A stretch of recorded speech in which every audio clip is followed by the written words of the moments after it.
Ekran! Ekranen geef dich op, als wanende waar. Ekran! En ik lood die aan met ons touwteranen. Hier wil we een gouden titan en daarbij God kennen leren. Welkom, lieve vriend. Welkom te Ekran. Dank dat u erbij bent. Mijn naam is Eduard Giesbrecht en vandaag zijn we hier op een derde programma met Arno Pauls, mijn vriend van Brazil. Hij is een evangelist. En we reden de laatste 2 maal over dit boek wat Paixão per la Colheita van reden deed. Dat we daar plots staan de live voor de arend zeilen aan te brengen, voor evangeliseren. En dat hebben we zijn van die leven, Arne. We al die voor evangelist weer jeder zin en no Gefängnis jongens te evangeliseren. En wo du dat van clean up ook gedaan hast geredet dat je een truck had wat al een hand voor deed en dat deed, wil je dat in de kerk doen en zo wieder.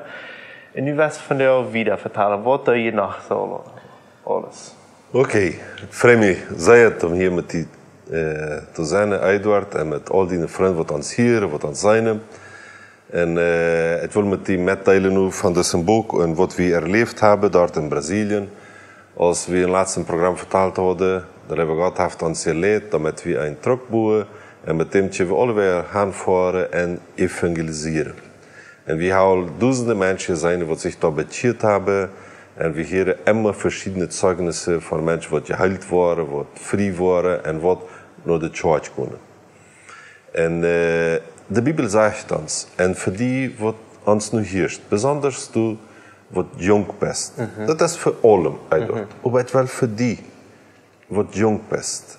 En de Heilige Geest, de arbeid en hij zegt die al. Du hast eine Abgabe, du hast ein Verrecht, de mensen van Jezus te reden. En vielleicht denkst du manchmal, wo kann ich, aber wo soll ich? De Heilige Geest, hij is en hij heeft die deze kracht. De wil ik die moel opmaken. En de Bijbel zegt ons, in Evangelium Markus 1:38, dat Jezus een dag hij zei, te zijn vriend, te zijn jongen, wel we naar de andere daarvan gaan, damit hij daar ook prediken kan. Vandaag een dag, Edward, Herr Jezus, hij predikt en andere daarvan, daar ons, van wie gaan. Want we bloos toezetten, want we bloos toesleggen, dat we bloos met ons leven omgaan, de tijd gaat voorbij.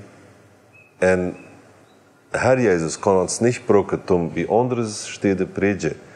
Dat kan niet zo zijn. We hebben een korte tijd leven op deze wereld. Wel we dat uitnutzen. Dat is dus in Engels heb ik weet niet hoe ik dat woord in plaatje zei, maar dat in Engels hoe ik dat naam, dat is een sense of urgency. Dat is wie Martin nu bezig. Dat is dat speelt.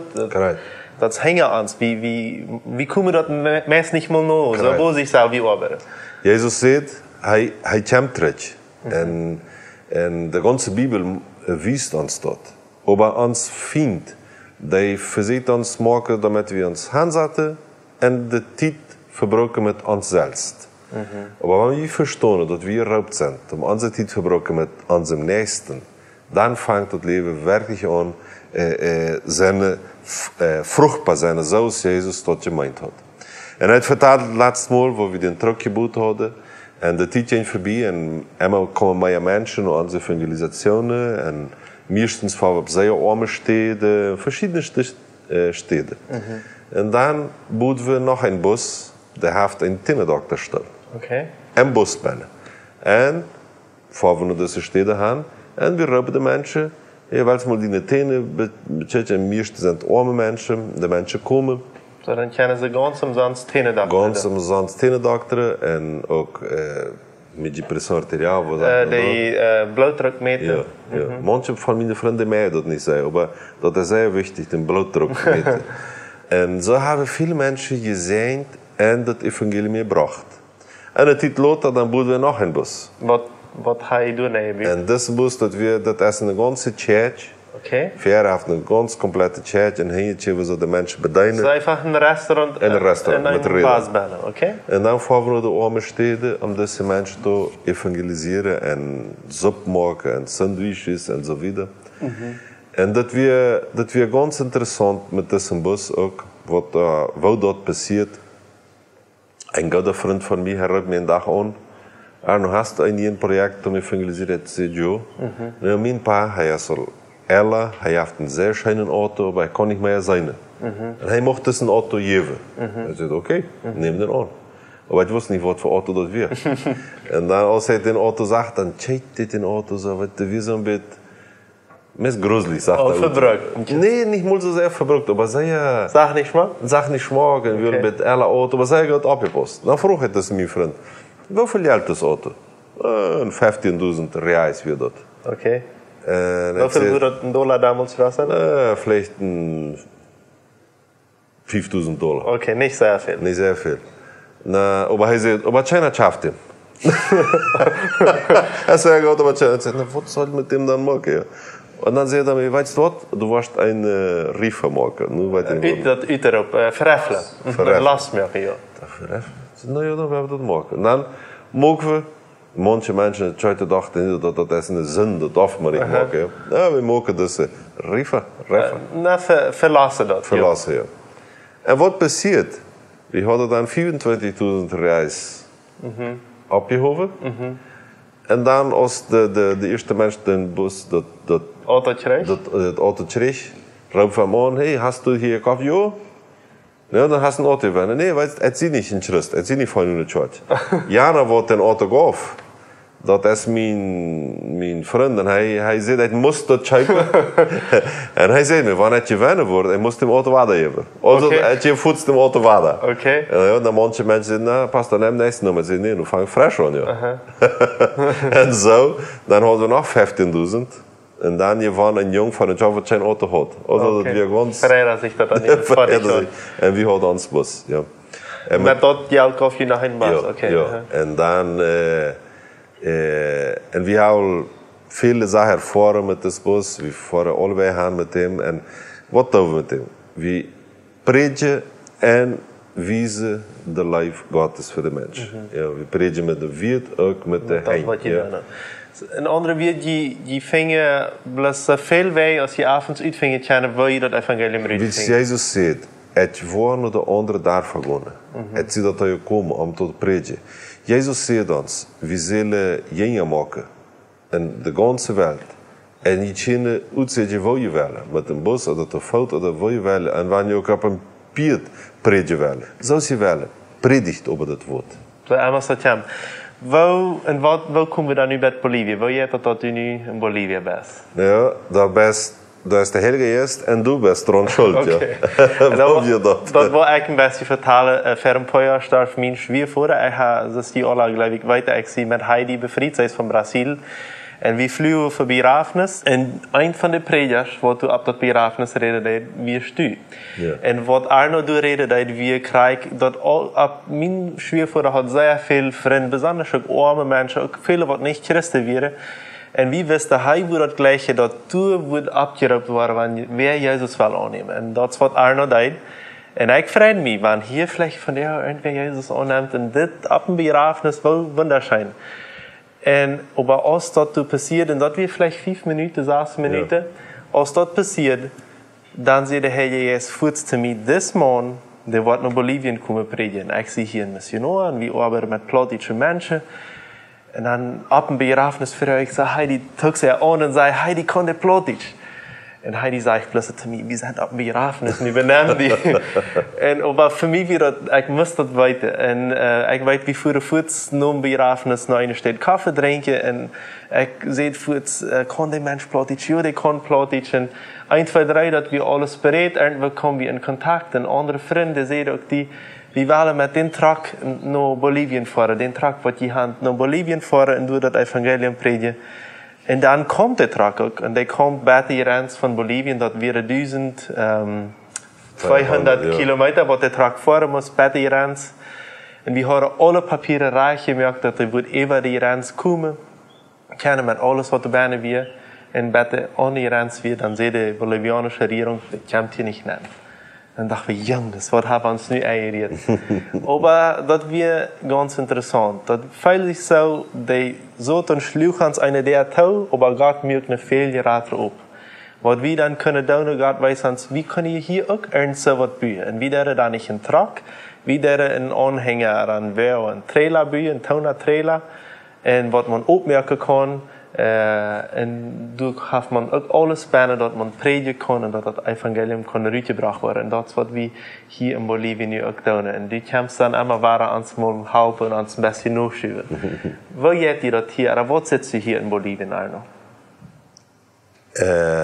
Als ieder mij vroeg, kannst du Plottisch reden? Ik zei ja, maar ik had het als Chilena heb dat toegereden. Ik had niemals een Plottisch predigt oder gebet oder überhaupt Bibel lesen. En dan, dat wil me wat ganz anders. We zijn een beetje anders opgewassen. Ook bij het bed en de Heilige Geest zijn me ganz klar, het zal komen. En als we het eerste Mal hier in Bolivien komen, Eduard, veel interessanter zijn. We waren 14 dagen hier in verschillende kolonieën en predigten hier en daar. Maar als we op de 6 augustus waren, daar het reed met een jonge man. En dat grijpt me zo diep in het hart. Ik vroeg hem, dat is een man, kennst du Jezus? En zijn antwoord weer, wer? Hij zei, Jezus, de Zoon Gottes. Wanneer du zo zegt, zei hij mij. En dat valt me zo schwer. We kunnen van ons Plottische einer niet. Een jonge man, wo ist das möglich, dass er nicht Jesus kennt, dass er nicht weiß, dass Jesus der Sohn Gottes ist? Wo ist so was möglich? Und ich fange an, das fällt mir so schwer am Hart. Und ich bete, wie ganz klar, wie eine Grete abgehoben, wie es wieder sprach, Tschane, war nicht auch ein bisschen komisch reden, aber wie Tschane das sprach, der Mensch versteht uns, und wie Tschane den Heiligen ist, und wie dann evangelisieren, und wir sind so ungefähr 2000 Kilometer auf. En hij voor we treden naar Brazilië, vertalen met mijn familie, met onze church. En we zijn nog ganz motor en we willen hier wieder schaffen met Jund, ja, we vrij ons. En onze church verstond dat, mijn church is het zegt, dat is geen Ritter Plottisch. Maar die horen dat alle dat vier. Maar die willen alle naar Bolivien komen. Ja. Voor het eerste Mal daar komen al een paar meter, die reden niet meer Spanisch. Ja. Aber das 4 ist da und die Menschen kommen mit und wir sind nur ein 3. Mal hier. Und nu haben wir gerade 2 Tage terug ingeweiht ans Anhänger. Wir worden noch ganz da einmachen. Und morgen, weil wir an dem Pick-up scheipen, damit wir alle Raum fahren können. Und wir stellen dem Grund so Pferdekolonie an, nicht dabei, aber Pferdekolonie. Und fangen an zu predigen, besonders für diese Jungs, die dann da kommen. En wat ze diep in zonde zijn, wat ze zeer angst hebben. Een andere jongen, wat hij niet vergeet, voert in de eerste week, eerste Mal als we hier waren, hij dat wil dieste. En hij roept me, hij schämt zich een beetje, een kleine jongen. En dan zei hij me, Predja, kannst du me helpen? Ik zei, ja, wat brauchst du? Hij zei me, ik kan niet ophouden te zoeken. En dat was ongeveer 17 jaar oud. En hij zei me, zijn vader had al am nach Santa Cruz gebracht, irgendwas eingenommen, aber das halb nicht. Und der war so vergrult, das Jung. So vergrult. Das wir die Nacht, und wir waren da mit unserer Gruppe, und er sagte, Joe, ich kann dir helfen. Und wir beten für ihn, und ich kann mich ganz klar besinnen, eine Welt Lothar traf ihn, seine Sechte glänzt, muss er. Er sagt, Predja, het had de ganze Welt nicht gesucht. Wow. Dat kan bloß Gott. Dat kan bloß Gott. En ik weet dat die Geschichte het wieder. Ik weet dat hij heeft zijn troubles im Leben, maar de eerste schritt, je hebt in leven Jezus. En dat is een zijn verkrijgt hier in Bolivien. En met het 4 wieder te brengen. En ik weet, wanneer we deze Jugend besonders erreichen. En damit die ook zelfs kunnen. Ja, en evangeliseren. Wat kan hier alles nog passeren hier in Bolivien? Amen. Vielen Dank, Arno. Onze tijd is waar te eng. Zo wunderschön. Mocht Gott die segnen und bis das nächste Mal. Ciao, ciao. Dankeschön, dass du von der dabei wirst. Wenn du Fragen hast, was mitteilen willst oder ein Zeugnis geben willst, dann schreib uns im WhatsApp noch Meierteken 591 77 88 4479 oder schreib uns im Facebook oder ein E-Mail nur ekran@gmail.com.